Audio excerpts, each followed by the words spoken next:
Tempering validated research with over 20 years of on-the-ground experience building engineering organizations, we're changing the way you think to change the way you lead. Welcome to the TTL Podcast.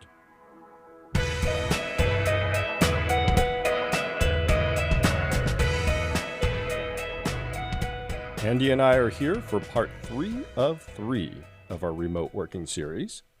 If you are like me and often forget what happens the previous week, let alone the previous 2 weeks, the first part of our remote work series talked about anecdotes in our remote working journeys, as well as those that we've heard from other people, in order to bring out some things that we thought would be interesting to investigate more in depth in the latter 2 episodes.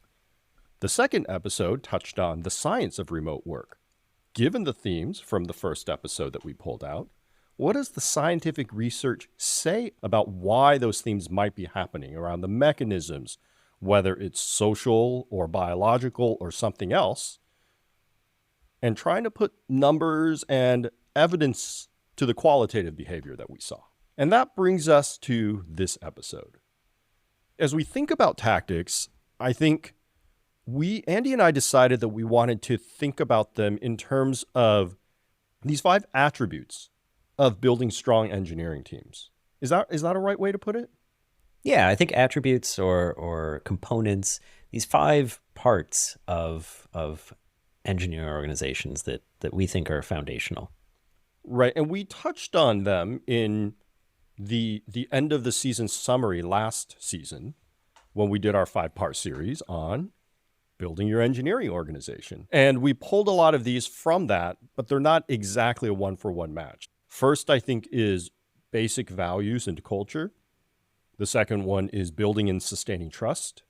The third one is about structure, which is like roles and tasks and hiring and filling roles, that sort of a thing. The fourth one is about delegation and guidance. So this is that manager's job of how do you steer your team, making sure that they're performing well, making sure that they don't drive off the wrong end or into a dead end, that sort of a thing. And then number 5 is around evolving the organization, which is how do we get better as an organization? How do we figure out when things aren't moving? How do we evolve it in a more holistic sense rather than just a specific process which isn't functioning well? Where do you think we should start, Andy? Do you want to just start at the top here? Let's just start at the top. Values and culture. How does remote working, work from home, telecommuting, hybrid working, time zone, and asynchronous, how does all of that come together, and what does it mean for maintaining or creating company values and culture? Mm-hmm, mm-hmm. And I think right there is some interesting stuff. So let's take it from the standpoint of you're working remotely, and so your interactions are going to be mediated through a computer. Mm-hmm. I think that's the first thing to keep in your mind, is that a lot of your interactions are going to be through your monitor, through Teams or Slack or Zoom or something like that. Mm-hmm. And one of the things we talked about in that episode was about rituals and symbols.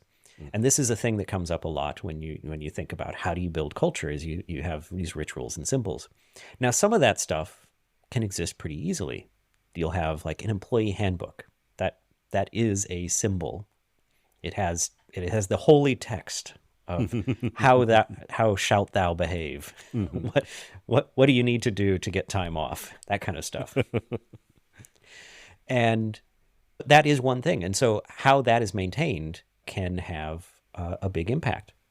So I think for most of us, we don't even think about how it's maintained or how it gets updated. But I found a very interesting thing about some stuff talking about how GitLab operates. And their employee handbook, and this is why I'm bringing up an employee handbook, is because this was mentioned in this article. What they mention is that the way GitLab maintains it is it's just an open Git repo. And it gets modified in the same way that they modify their source code. And so right there, they're also signaling their culture in that This is how we operate. This is what we do. This is how we think about the world.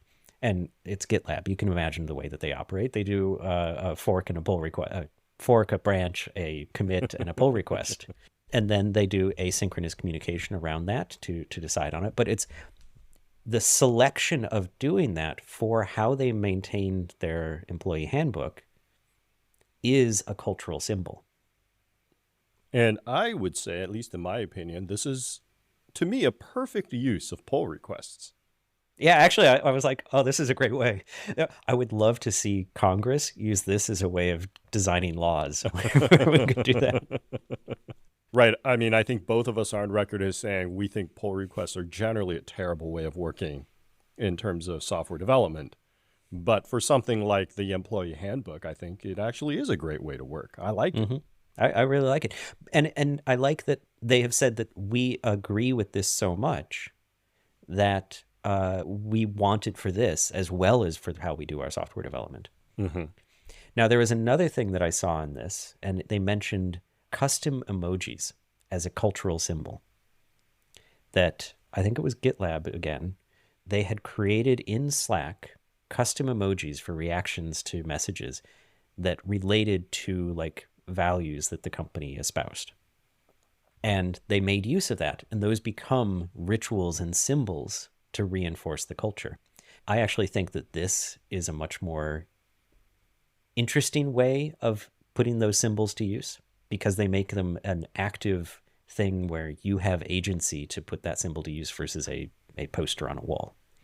I do agree that there's something there because it does require active employee engagement, right? So it's Mm-hmm. not just the leader or the CTO or the CEO saying these are the values that we espouse, these are the values that matter to us, but seeing them in use as reactions to messages can show leadership, and not just leadership, but the rest of the team, that these are things we buy into by using Yeah. these emojis. These are things we buy into. Yeah. When I worked at Tim Group, we had a similar thing. I think I've brought this up before that we espoused 8 behaviors for smarter teams. And we had when we used Slack, we had custom emojis. You could tag things like, "Oh, this is rule 1," or "This is rule 7." So that not only could people respond saying, "I recognize what you're doing," but also you could put the emoji on your own message to tell people, even if I did this clumsily, this is what I'm trying to do. Mm-hmm. And it became a very useful thing. And it reinforced that we care about this stuff. And then we moved to Microsoft Teams. And at least at the time, I don't know if it does now, there weren't any custom emojis. We couldn't do that. We lost a cultural symbol. And actually that stuff then fell out of use. It was really interesting to watch. So as a tactic for remote work, pay attention to how your technology, and even not remote work, even in office, Mm-hmm. pay attention to how your technology allows you to make those symbols usable so that they're not just passive, but they're active things. I like that tactic. If we go back to sort of the beginning around culture and values, right?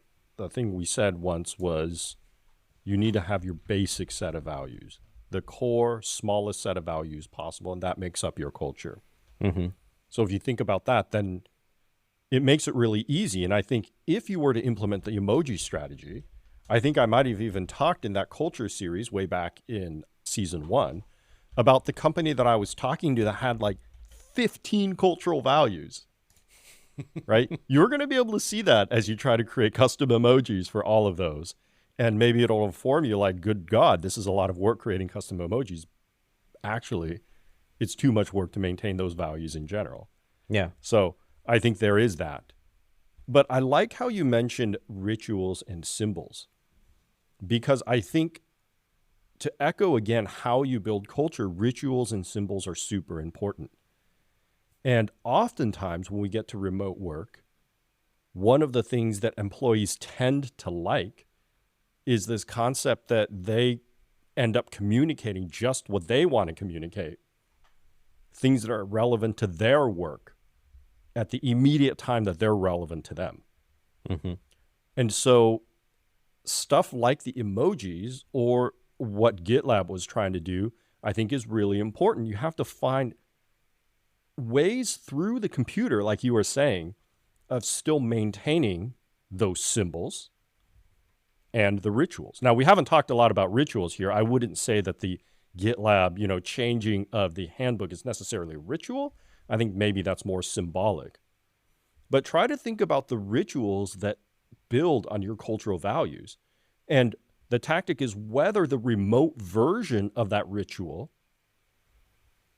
focuses on the value the same way that the in-person part of that ritual also does.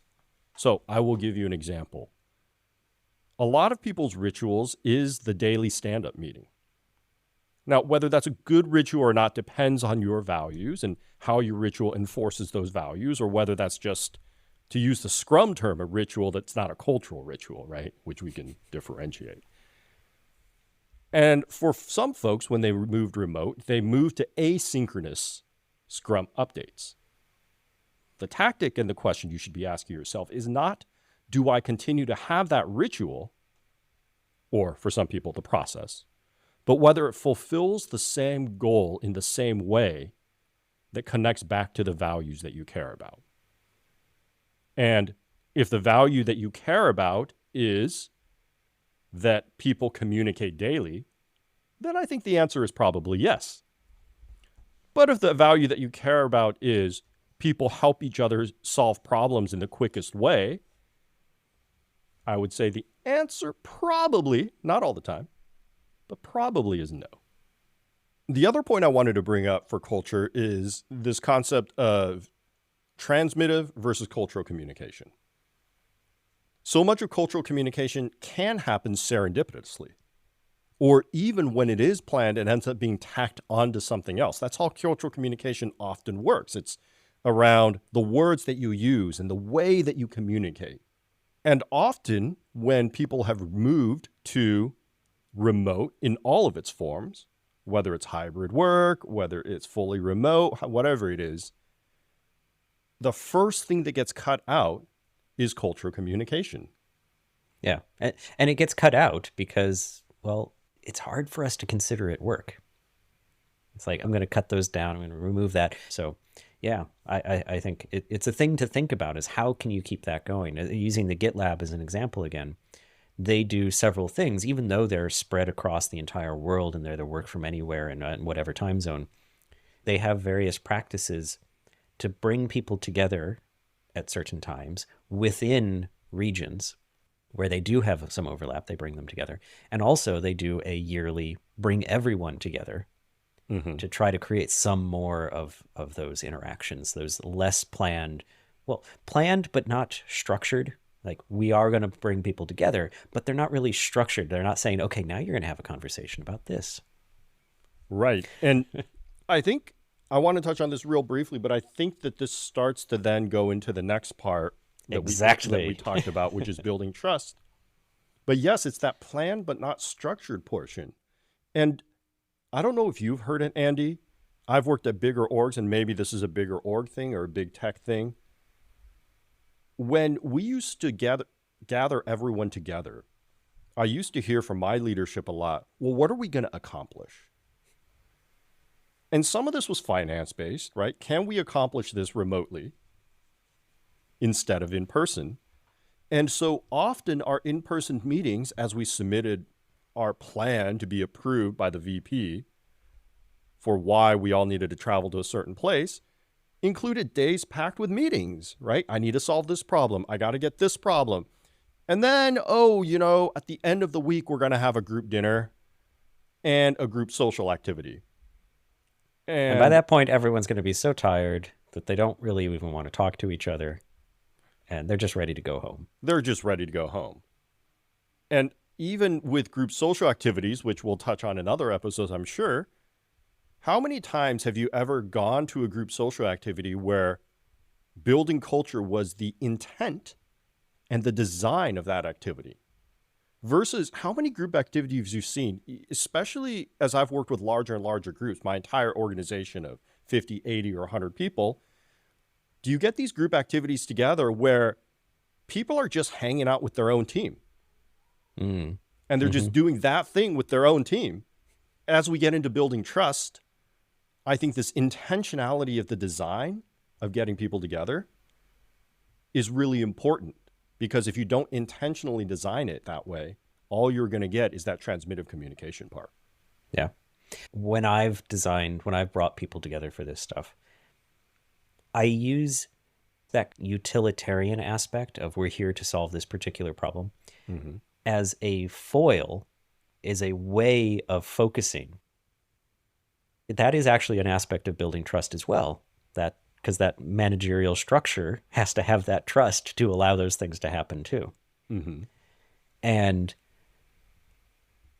we were just talking about the purpose behind that work, organizing those get-togethers or organizing that activity. There was an interesting thing that I found about GitLab, and they say all remote and asynchronous companies have particularly high costs of information omission. Absence of information needed to perform a task takes more time to be compensated in remote and especially asynchronous organizations. Hence, full transparency of information is a strategy to minimize risks of information omission errors and their consequent costs. However, this strategy is viable only when risks and costs of information commission errors are particularly low or absent, i.e., where making information available to everyone implies low risk or cost, be it competitive or legal for the organization. What they're talking about, like, to some extent, there's other aspects to this as well. What they're talking about, though, is can you say things and do you have enough trust from people that even if they don't immediately understand, it's not catastrophized, it doesn't cause issues? Is it safe? Is it psychologically safe, that trust? Is it safe for these highly remote, highly asynchronous organizations to put enough information out there where they don't suffer from their problems of information omission, that they can make the mistakes of information commission safely? And so that's really important for building and sustaining trust. One thing is doing that, doing the information commission, is a tactic for building trust. Omission is a tactic for removing trust. And in our first episode on remote work, we talked about asynchronous communication. And I think I relayed an example of how posts and written information often allows leaders to do these drive-by snipings of comments and suggestions without knowing the full context. But Andy, you're right. This concept of information commission is super important, because I do agree with the authors. Absence of information is almost worse than publishing the wrong information the first time. Too much information omission means that the thing that we've talked about in the past, the briefing, back briefing, starts falling apart. You don't know enough about what's going on, so things kind of trundle on down the road, and then only very late, after a whole bunch of stuff has been done, possibly damage, who knows, do you start finding out that it's not going at all the way that you thought it was going, or even what you thought you were trying to do. So that's why the omission. And so that building of trust. Now, I didn't find many tactics explicitly at building trust, though. Like, one to me is information commission actually does help build trust from a leadership perspective. Sure. That you're not hiding anything. That you're not hiding anything and not punishing someone who does an information commissioning act. So that can help build trust. But I have you found any other ideas around this? Not specifically on how to build trust when you're in a remote organization. The way that I think about it is, it comes back to, in our trust episode, what we said was the basis of how to build trust. And if you'll recall, we talked about a couple types of trust, but I'm going to simplify it because it's not that episode. There's calculus-based trust, which is the concept that you know your partner is doing what they say they're going to do. And the way that trust is built is often through things like processes, a history of actually doing the work, like having penalties in place that will punish people for not doing what they're going to do, what they say they're going to do, and seeing those penalties actually applied in those situations. But calculus-based trust, as we talked about, is never going to be as powerful as identity-based trust. And we said, yes, not all teams need identity-based trust. You can be a high-performing team without it, but you will never be as high-performing as a team that has identity-based trust. And if you recall from that episode, the way to build that is actually to get to know that person as a person. And that requires, again, a lot of the serendipitous interaction, because a lot of your interactions, especially in a remote world, are going to be these transactional relationships where you're interacting with a person because they have information or work to deliver to you. And so the tactic here is really to be on the lookout, especially if you're looking to build relationship-based trust, on how you're going to be able to relate to that person as a person, not just as a transactional member of your team. I do want to turn to, there's this one piece of research from Microsoft. They try to use Teams data that they mined, as well as surveys, in order to figure out how remote work was going. And one of the things that they said in their surveys was that half of employees say the relationships outside of their immediate work group have weakened. And just under half say they feel disconnected from their company as a whole. Now, the disconnected from company as a whole thing I think is important, but I'm not going to focus on it here. That outside of their immediate work group stuff is really, really, really important. And I think at work, in person, a lot of that happens through serendipitous lunch interactions, running into people in the hallway, seeing them come out of a meeting room. So as you turn to more remote work, the tactic here is remember that if you're building relationship-based trust, you have to get those types of interactions. And even if they're not serendipitous, even if you plan it, understand how that's working, right? A lot of people plan game night that's attended by 6 people out of the 50-person organization. Is that working, right? Not just for like the morale of employees, but do your employees actively know those in their work group and outside of their work group? Because if they don't, relationship-based trust is going to be very difficult to build. And I think with that, we've also now touched on the next point, which is structure, roles and tasks and hiring, and kind of like how you have all these things formed. And for that, I actually want to go back to Microsoft, because Microsoft, they did this research off of Microsoft Teams communication, so their instant messaging system. Oh, I hated it so much.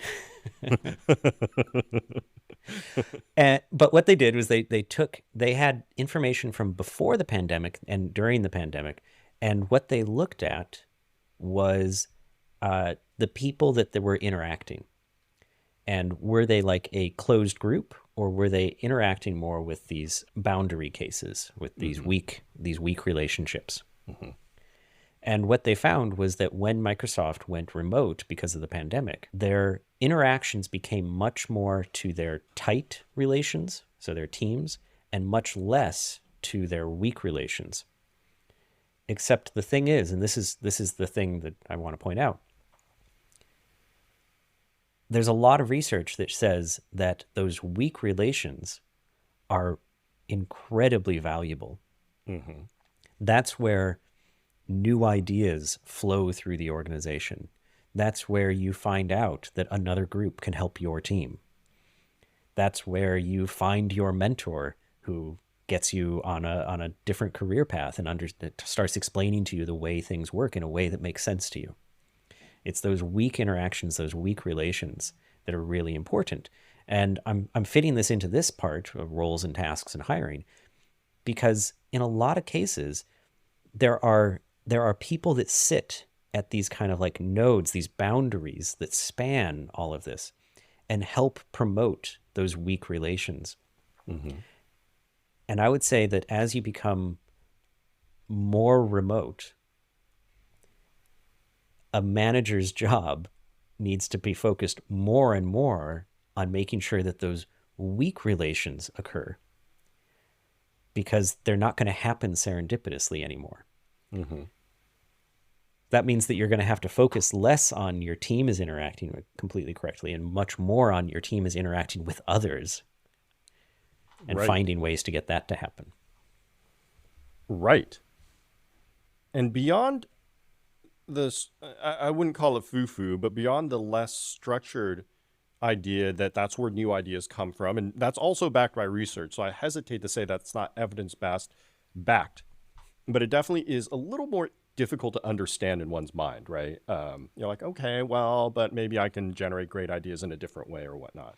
And you absolutely can. But it's also the research is those are the people who are the power brokers. They get the promotions. They become known for their ideas, even though the ideas aren't necessarily theirs, but they're just the transmitters of it. And so they and you may say that this is terrible, but I would also say from a personal perspective, you have to be aware that this is what happens. And you do it yourself. Even if you hate it, you look to those people who just seem to know everything and know what's going on. And you're like, oh, they're great. No, they've just made sure that they have those connections and they know what's going on. Agreed. And you touch exactly on that. There is research that shows these are the people that get promoted. These are the people that get noticed. And you, like you were saying, Andy, that can be bad. You're like, well, like I'm going to design a whole process, so that's not the case. And more power to you if you're over to overcome that part. But I've worked at many companies, I don't know, still small sample size, 6, 8 maybe. Andy, you've worked at about that number. Mm-hmm. In all of those companies, this is how it works.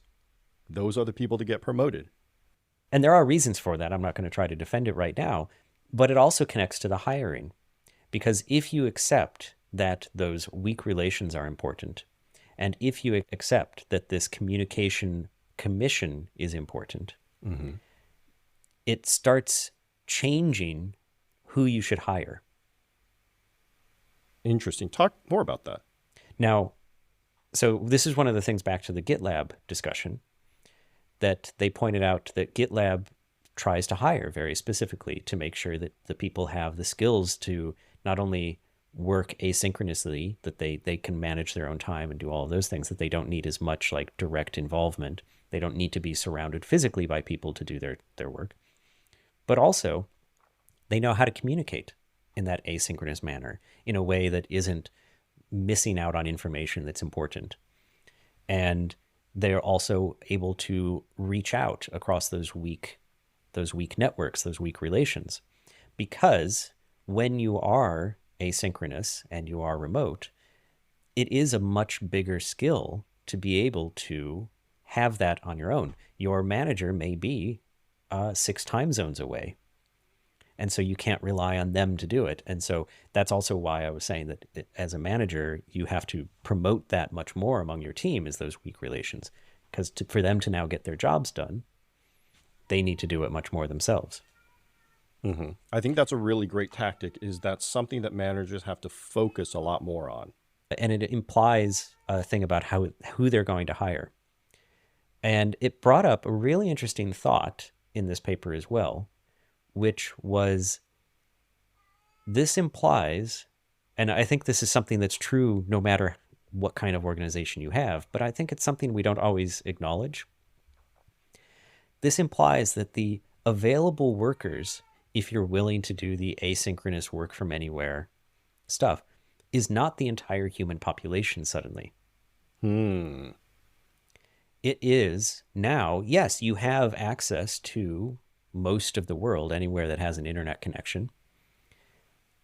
But you need people with, say we're talking about GitLab, you need people with, they're trying to hire a software engineer. They need to have a software engineering background. They need to have access to electricity. They need all of that stuff. They need access to the internet. They need all of those things. But they also need these particular behavioral characteristics. Right. And so it's not that you suddenly have access to all of the developers in the world. No, you have access to a subset of them. Just like if you're going to work in the office, you don't have access to every developer in your town. You have access to the ones that behave in the way that you want for your business. You're right. And we can have that conversation around, well, okay, the number of people in your town that can fulfill an in-person job versus the subset of the population of the entire world that are able to cross these and maintain these weak boundaries. Is one number necessarily higher than the other? Maybe, maybe not. But I do want to touch on one way that managers often think about this, and whether they think about it explicitly or implicitly, they think, well, I know that in-person work, if they think about it explicitly, they think, well, I know that in-person work relies a lot on these weak boundaries. which research has also shown is very difficult to maintain in an asynchronous manner. So they fall back on this concept of, well, what if I just get rid of that? And what if I make work more and more and more individualized, right? That we know doesn't work super well in terms of, like we were saying, the great ideas that get generated. And as we move into the fourth part of what we wanted to talk about, delegation and guidance, I think a lot of managers have real trouble when they think, oh, well, I want to move more towards individualized based tasks, which are easier to track, especially in a remote setting, but I can't. So how do I do it? What's some guidance that we can give around remote work, and how do we steer the ship? How do we know what's going on? Is it different than in-person work? So I'm going to go back to the GitLab article. And one thing that they do is, I loved that they were apparently very explicit about this. They said, we are a remote organization. We are not a flat organization. They made it very clear that they have a hierarchy. And that hierarchy is how work gets distributed. And at each point along the hierarchy, you get your task and you break it down into parts for your subordinates, and you pass those along, and you have the expectation that they do the same. So that's one thing. One is you just admit, yeah, the entire thing we have to do is lean into no interdependent tasks. And that's the way everyone has to structure the work that they break down. The other thing that they do is everyone has to work in the open. So this is kind of like the information transparency. It's they don't want people in private DMs sorting out how to do something. If you're going to have that discussion, you'll have it in a public Slack channel. You'll have it on the pull request. You'll have it there, because without that, it's impossible for the group to help steer. Right. And this gets back into, I'm a big believer in that. And then the question is, how do you reduce noise for people that don't have context? But I don't think that noise is a reason to get rid of that transparency. Yeah. I think the tactic is put that transparency in place and then put processes in place to reduce the noise. Not ignore it, but reduce it. Yeah. Things like use threading in your chat system. Ask in a particular format in a way, or within particular channels. There's all sorts of things you can do, but I agree with you absolutely. It's like, first you make sure all of the information is available, and then you deal with the problem of how do we make it so it's usable.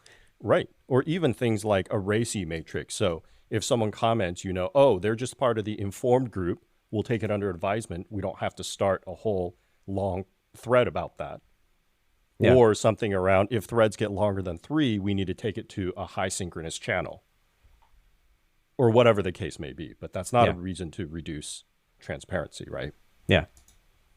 And the tactic I'll add on top of that is your groups are going to be working more and more independently at times, because your synchronicity tends to be lower in remote work, regardless. Even if you're of the group that says, hey, we're going to be on Teams 8 hours a day on video, all turned on, it's still lower synchronicity than if you were in person. Yep. And with lower synchronicity means more independence. And so that means that it's even more important to structure your group such that they can run independently, such that they have authority, autonomy, and accountability for the things that they can control. And you really using back briefing as a tactic to figure out not are they doing the right thing, but why are they doing what they're doing? Because if you don't do that and you still use delegation and your time steering to say, oh, well, you shouldn't be doing that, do this. I think of a different idea for here. You're going to find that as your synchronicity gets low, those tactics are going to become less and less impactful. Because if it's all async and you're not asking for what's going on, you're going to have a harder and harder time just observing what's going on. Exactly. Absolutely. Which gets us to our last discussion point, which is evolving the organization. And in some ways, I'm going to start this one out by saying, I don't think it really changes that much. I might be wrong. Mon-Chaio might have lost his connection because his laptop died.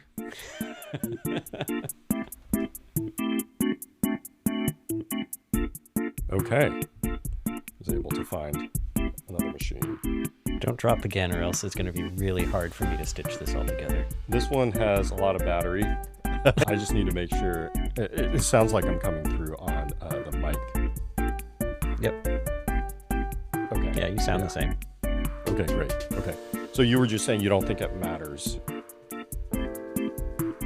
Yes. All right. Trying to remember where we were. So I think that we can now move on to the final stage that we have here, the final component, which is evolving the org. And I'm going to say I don't think remote matters too much if you're doing some of these other things we've talked about for sensing, Mm-hmm. and also probably not too much for changing things. If you're not doing these things, I think evolving the org will be nearly impossible, though. Mm-hmm. But what do you think? How do you see it?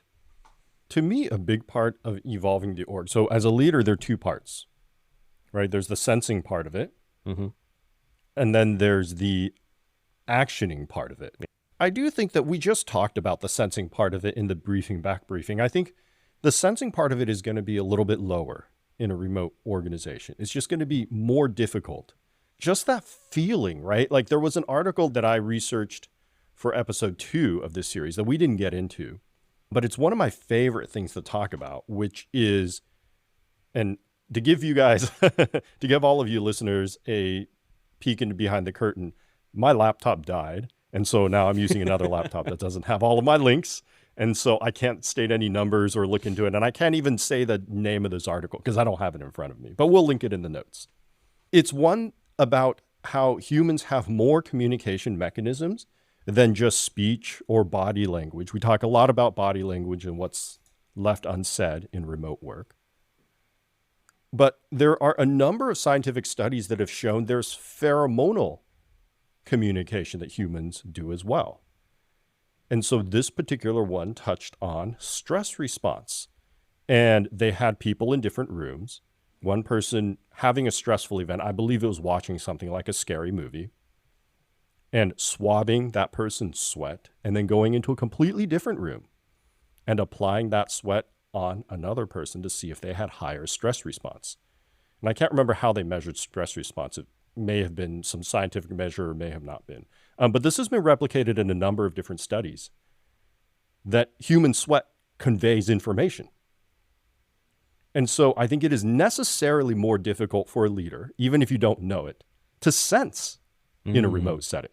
The stress responses people are having, the way that they're actually receiving what's going on is you don't quite get the same information. Right. And so maybe it's micro interactions that don't come through. Maybe it's pheromonal responses. And then there's certainly the easier to understand thing of there's simply fewer channels for you to engage with these folks on. All of that means that sensing is going to be affected. Right. Yeah. Which would say that the tactic that you could use is you should be doing this anyway. There should be regular in-person get-togethers of people. Mm-hmm. Even like GitLab, that is the example that we have the little bit of articles about. They talk about that they bring everyone together on a regular basis. Using those as opportunities to talk about these possibly stressful ideas might be a good time. And then the affecting part, I'm not sure that for a leader, it necessarily changes how they can affect in terms of their ability to do the affecting, the tactics that they can use. But so much of evolving an organization doesn't come from just the leader. Mm-hmm. It comes from everybody in their organization, which is something we talk about a lot. And then going back to the Microsoft Teams survey, they found a correlation between being remote and people feeling like they were learning and developing less. And I think it's really important to pair that with some of the student studies and to understand that with the asynchronous nature of remote work, it can be more difficult for people to develop a learning mindset. And having a learning mindset is so important to being able to effectively evolve your organization. The tactic that I would give here is, one, to understand that, and two, to figure out, are you able to continue to have as strong of a learning mindset in asynchronous work? Or B, even though you are remote, maybe across time zones, maybe just telecommuting, how do you bring more synchronicity into the way that you work to have a higher chance of developing a learning mindset within your organization? Yeah. Now, the one about GitLab, it did leave it as an interesting open question about whether GitLab's approaches, because those haven't been extensively studied. And so they have a question in there about, does what GitLab does mitigate or remove the problem that they found in other remote organizations of professional isolation of remote workers? And that professional isolation leads to that lack of learning, that belief that the only way to learn is to move on, and those kinds of things. And maybe their tactics do mitigate this problem. But if they don't, the mitigation on the whether or not theirs mitigate is to bring people together, is to break down those isolation walls, bring people together, have those discussions, create those relationships, and use that as a mechanism for organizational change and evolution. And I would also say that it's not so much in my mind of whether the GitLab tactics overcome the other remote org tactics, unless you believe that your competitors are all going to be similar to you in terms of remoteness. Yeah, you have to not just kind of get better at it compared to other remote companies. You have to be better than a company that decides we're not going to be remote. We're going to be all in Toronto. And that there's an advantage to being all in Toronto that GitLab just can't do because they're all around the world. That's right. That's right. And those questions, like Andy said, even compared to all in-person groups, have just not been studied, right? I think a big one was Atlassian did this 1,000 Days of Remote Work study, and they published it. We will link it. You can also find it on their website. And they talk about, for example, how often you need to get together in order for employees to feel the same level of connectedness, which I think is an interesting study. And they had really good data about that. And I believe their number was something around, connectedness was higher, like right when you got together, and it falls a little bit for 3 months. And then the big jump is from month 3 to 4 or something. And so then they say, okay, well, get people together every quarter or whatnot, which makes a lot of sense. And Andy, you were saying that that actually fits. Arrived at that without data. I mean, that basically fits the advice that I give people is if you're going to be remote, try to bring people together about 3 to 4 times a year. Minimum is 2, but really you want to try for 3, and if you can, 4. And I think that's really good advice, backed by at least one data point from Atlassian. But note that they didn't compare it to what is the feeling of togetherness from people that are all in office all the time. Yeah. So they don't have a ceiling for that. Yeah. Or, for all we know, the togetherness feeling of people all in office all the time is pretty terrible because they're like, I want to get away from these people. That's right. That's right. Or it's equal to what they found when people got together on an interim basis, and so you don't worry about it, right? Yeah. Yeah. All right. I think at this point, we can start wrapping up. We've gone through our 5 points: values and culture, sustaining trust, structures, which is roles and tasks and hiring, delegation, guidance and steering, and then evolving the organization, and which basically I think we mostly view as learning, being a learning organization, that not only people learn new things, but also the organization learns how to structure itself differently, how to operate differently. We've gone through a lot of tactics.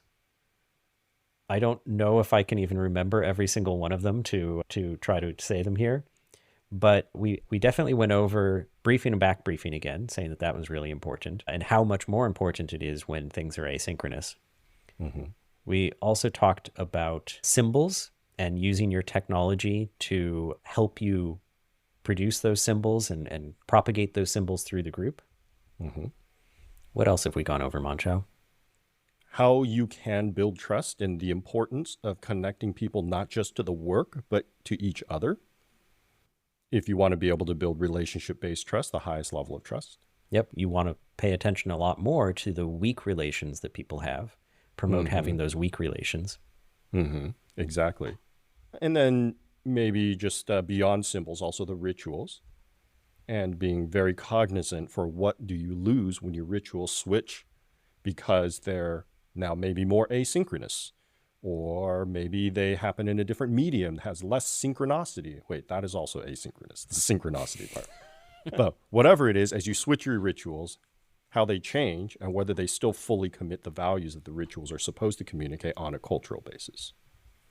This was a all tactics episode, essentially.